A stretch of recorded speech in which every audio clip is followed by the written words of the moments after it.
नमस्कार दोस्तों। आज हम इस वीडियो में प्लास्टिक एक्सट्रूजन प्रोसेस के कॉमन डिफेक्ट्स को डिस्कस करने वाले हैं। तो पिछले वीडियो में हमने डिस्कस किया कि एक्सट्रूजन प्रोसेस क्या होता है, उसके कौन कौन से टाइप्स है, और बाद में हमने डिस्कस किया कि types of dye use in the extrusion process. तो कौन कौन से डाई जो है वो यूज़ होते हैं अलग अलग प्रोसेस के लिए। तो आज मेनली हम फोकस करेंगे कॉमन डिफेक्ट्स पे। तो फर्स्ट डिफेक्ट्स अगर देखोगे तो ये है सरफेस रफनेस और शार्प स्किन। तो शार्प स्किन यानी कि प्रोडक्ट पे जो है मछली के ऊपर का जो छिलके होते हैं ना, तो उस टाइप की जो है ये ऐसे टेक्सचर जो है प्रोडक्ट पे आ जाते हैं एक्सट्रूजन प्रोसेस में। तो ये क्यों होता है? तो ये जनरली ये हाई मेल्ट टेम्परेचर या स्पीड की वजह से, पुअर डाई डिज़ाइन की वजह से और कूलिंग बराबर न होने की वजह से जो है ऐसे टेक्सचर प्रोडक्ट पे आ सकते हैं एक्सट्रूजन प्रोसेस में। तो उसके लिए जो है हम रिड्यूस दी एक्सट्रूजन स्पीड, तो स्पीड को कम कर सकते हैं। Optimise the die design, die की जो डिज़ाइन है या फिनिशिंग है उसको इम्प्रूव कर सकते हैं। और कूलिंग सिस्टम जो है वो हमें प्रॉपर देनी होती है, तो उसके हिसाब से जो है ये डिफेक्ट्स हम अवॉइड कर सकते हैं। तो बाद में दूसरा डिफेक्ट्स है डाई ड्रूल। तो ड्राई ड्रूल जो है, जब भी हम डाई से जो मटेरियल निकलता है, तो हमने डिस्कस किया कि डाई से जो है कंटिन्यूस सेक्शन निकलते रहता है। तो कंटिन्यूस सेक्शन तो उस टाइम पे जो है ऐसे फॉर्म हो जाता है, तो जिसको जो है डाई ड्रूल कहते हैं, जो कि मटेरियल जो है टूट रहा है और स्प्रेड हो रहा है। तो ये वॉर डाई लिप्स होता है, जहाँ की वहाँ डाई का जो एग्जिट होता है तो वो हमें प्रॉपरली डिज़ाइन करना पड़ता है। एक्सेस अगर बैक प्रेशर हो रहा है तो तब भी ये डिफेक्ट्स आने के चांसेस है, या पुअर सीलिंग होता है तब भी डिफेक्ट्स ये ऐसे आ सकते हैं। तो हम क्या कर सकते हैं, डाई को रिप्लेस करें या रीडिज़ाइन प्रॉपरली करें, और एडजस्ट प्रेशर को प्रॉपरली एडजस्ट करना है, और इम्प्रूव सीलिंग और क्लैंपिंग और सीलिंग को जो है प्रॉपरली हमें ध्यान देना है और प्रॉपरली टाइट करना है। बाद में है मेल्ट फ्रैक्चर। तो मेल्ट फ्रैक्चर जो है, अभी देखो यहाँ पे ये जो है एरिया ये कैसा स्मूथ है, और ये देखो आप, ये इसका टेक्सचर बराबर नहीं है। तो ये मटेरियल जो है कंटिन्यूस हो रहा है, लेकिन ये जो है इसका प्रोफाइल या पूरा टेक्सचर जो है बराबर नहीं है। तो स्मूथ फ्लो हमारा कंटिन्यूस जो सेक्शन निकल रहा है वो स्मूथ नहीं है। तो वो स्मूथ क्यों नहीं होता है? क्योंकि हाई शेयर रेट अगर हुआ तो उस टाइम पे मटेरियल टूट रहा है, तो उस टाइम पे जो है ये ऐसे डिफेक्ट्स आ सकते हैं। इम्प्रॉपर डाई ज्योमेट्री, तो डाई की अगर डिज़ाइन प्रॉपर नहीं है तो उस टाइम पे जो भी है ये भी ऐसे मेल्ट फ्रैक्चर इशू आ सकते हैं। तो उस टाइम पे हमें use the larger die orifice.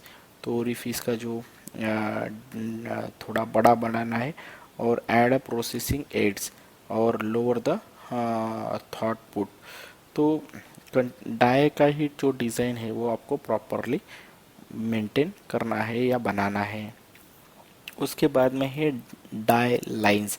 तो इस तरह के लाइंस आते हैं, तो तो ये लाइंस भी एक मिसमैच की तरह कंसिडर किया जाता है। कभी कभी ज़्यादा ही मिसमैच होता है, तो उस टाइम पे भी ये लाइन आते हैं।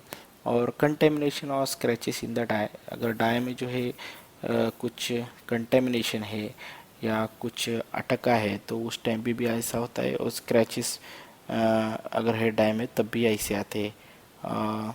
तो इसको प्रॉपरली हमें क्लीन करना है डाई को, और फिल्टर यूज़ करना है, और रेगुलर मेंटेनेंस देखना है डाई का। तो ये डिफेक्ट्स है बबल का। तो जनरली ये बबल्स जो है अगर एयर ट्रैप हो जाता है या मॉइस्चर होता है तभी आते हैं। तो हमें प्रॉपरली मटेरियल में अगर एयर से या प्रॉपरली ड्राई नहीं हुआ है तो उस टाइम पे आते हैं।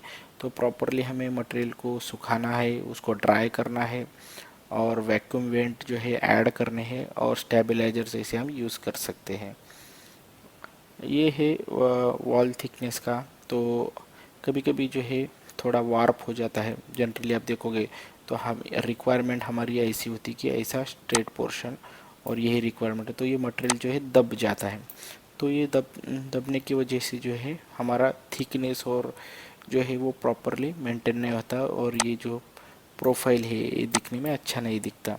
तो कूलिंग अगर बराबर नहीं या मेल्ट फ्लो अगर बराबर नहीं तो ये इशू आ सकते हैं।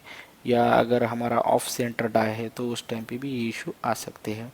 तो हमें टाइम पे प्रॉपरली डाई डिज़ाइन करनी है, यूनिफॉर्म कूलिंग रखनी है, और स्क्रू और बैरल की जो कंडीशन है वो प्रॉपरली मॉनिटरिंग करनी है। उसमें बाद है बर्न मार्क।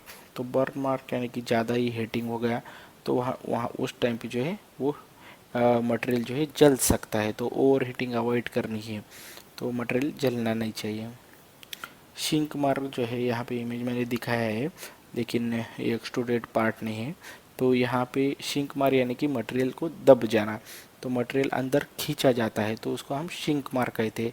तो ये क्यों होता है, अनइवन कूलिंग हो गई या इंटरनल स्ट्रेसेस है, तो उस टाइम पे ये शिंक मार्क ऐसे आ सकते हैं। या तो इस टाइम पे हमें क्या करना है, कूलिंग को ऑप्टिमाइज़ करना है, और प्रोडक्ट की जो थिकनेस है ये यूनिफॉर्म रखनी है, और लोअर द आउटपुट रेट।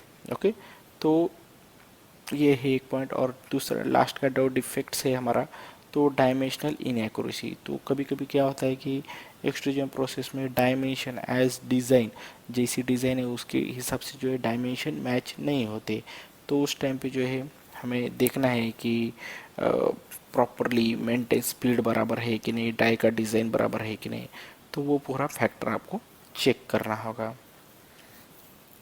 तो दोस्तों इस वीडियो में इतना ही। अगर आपको कुछ डाउट्स है तो आप कमेंट कीजिए, और वीडियो अगर अच्छा लगा है तो लाइक शेयर और सब्सक्राइब ज़रूर कीजिए। तो मिलते हैं अगले वीडियो में, तब तक के लिए आपका ध्यान रखिए।